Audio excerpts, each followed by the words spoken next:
இந்தியர்களின் இதய குரல் மக்களோசை. பச்சரிசி விலை உயர்வா? B40 தரப்பு மக்களுக்கு சுமை ஏற்படும்.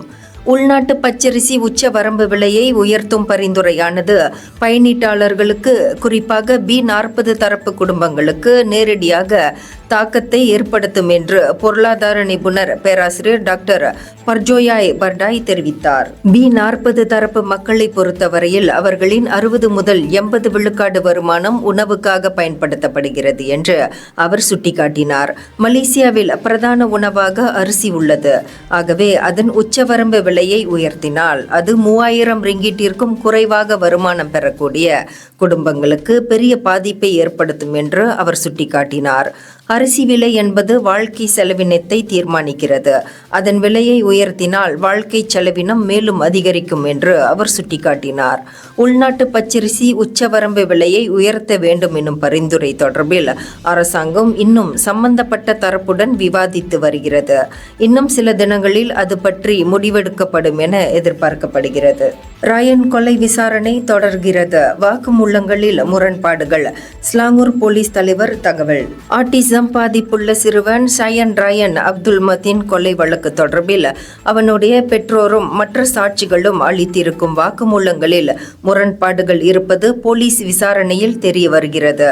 இதன் காரணமாகத்தான் கைது செய்யப்பட்டிருக்கும் ராயனின் தந்தைக்கும் தாய்க்கும் தடுப்பு காவலை நீட்டிக்க போலீஸ் நீதிமன்ற மனு செய்தது என்ற உலுஸ்லாங்கூர் போலீஸ் தலைவர் டாக்டர் உசேன் ஒமார் கான் கூறினார். மனநலம் பாதிப்பு. மேம்பாலத்திலிருந்து குதிக்க முயன்ற பெண்.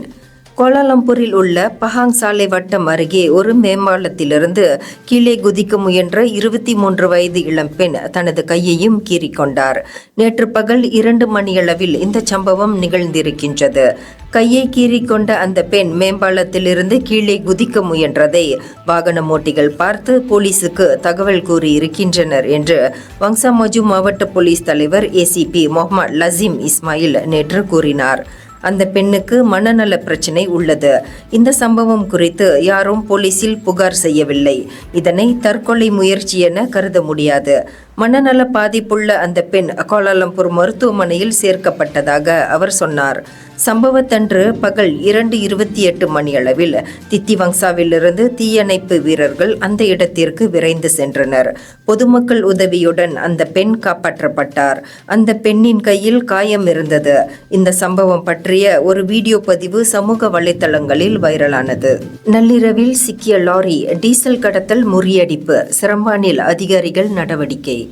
கொலபில்லா நுசா இன்தான் சிரம்பானில் ஒரு பெட்ரோல் நிலையம் அருகே வெள்ளிக்கிழமை நள்ளிரவு ஒரு லாரி சந்தேகத்தை ஏற்படுத்தும் வகையில் சுற்றி கொண்டிருந்தது. அதிகாரிகள் சோதனை நடத்திய போதுதான் அந்த லாரி உதவித்தொகைக்குரிய டீசல் கடத்தலில் சம்பந்தப்பட்டிருந்த ரகசியம் அம்பலமானது. பின்னிரவு 12:15 மணியளவில் அந்த லாரி சந்தேகத்தை ஏற்படுத்தும் வகையில் சென்றதை அதிகாரிகள் பார்த்தனர். டீசலை கடத்துவதற்கு அந்த லாரியில் 6 பெரிய கொள்கலன்கள் இருந்தன என்று நெகிரி சிம்பிலான் மாநில உள்நாட்டு வர்த்தகத்துறை இயக்குனர் ஜக்கீர் மஸ்லான் தெரிவித்தார். இந்த நடவடிக்கையில் உதவித்தொகைக்குரிய 300 லிட்டர் டீசல் பறிமுதல் செய்யப்பட்டது. உளவு தகவல் அடிப்படையில் 5 அதிகாரிகள் அந்த லாரியை கண்காணித்து நடவடிக்கை எடுத்தனர். ஒரு பெட்ரோல் நிலையத்தில் நிறுத்தப்பட்ட அந்த லாரியில் டீசல் நிரப்பப்பட்டதை அதிகாரிகள் கண்டறிந்தனர். டீசல் கடத்தல் தொடர்பில் 41 வயது நபர் கைது செய்யப்பட்டார். சம்பந்தப்பட்ட அந்த லாரியும் 1000 லிட்டர் கொள் அளவு கொண்ட 6 கொள்கலன்கள், 2 பம்பு செட்டுகள், ஒரு ரப்பர் குழாய் ஆகியவையும் பறிமுதல் செய்யப்பட்டன. இவற்றின் மதிப்பு 12,045 ரிங்கிட் ஆகும். தங்க முதலீட்டில் மோசடி. 1,25,491 ரிங்கிட் பறிபோனது. குடும்பமாது போலீசில் புகார். தங்க நகைகள் முதலீட்டு திட்டத்தை நம்பிய 30 வயது மதிக்கத்தக்க குடும்பமாது 1,25,491 ரிங்கிட்டை பறிகொடுத்தார். கடந்த 2021ஆம் ஆண்டு ஆகஸ்ட் 10ஆம் தேதி இவருடைய உறவினர் ஒருவர் அந்த தங்க முதலீட்டு திட்டம் குறித்து இவரிடம் பேசியிருக்கின்றார்.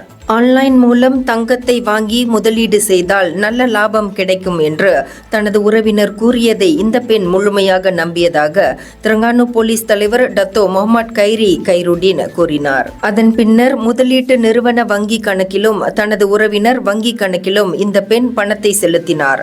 ஆனால் சொன்னபடி இவருக்கு நகையும் கிடைக்கவில்லை, லாபத்தொகையும் கிடைக்கவில்லை. மூதாட்டியுடன் கார் கடத்தல், கள்வனுக்கு காவல் நீட்டிப்பு.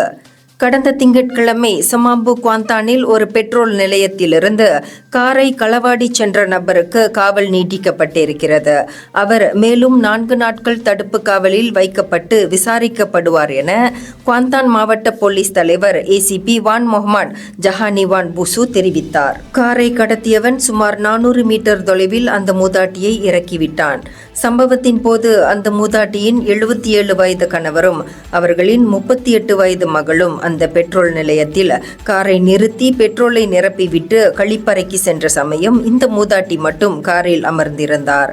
அப்போதுதான் அங்கு வந்தவன் அந்த மூதாட்டியுடன் காரை கடத்தினான்.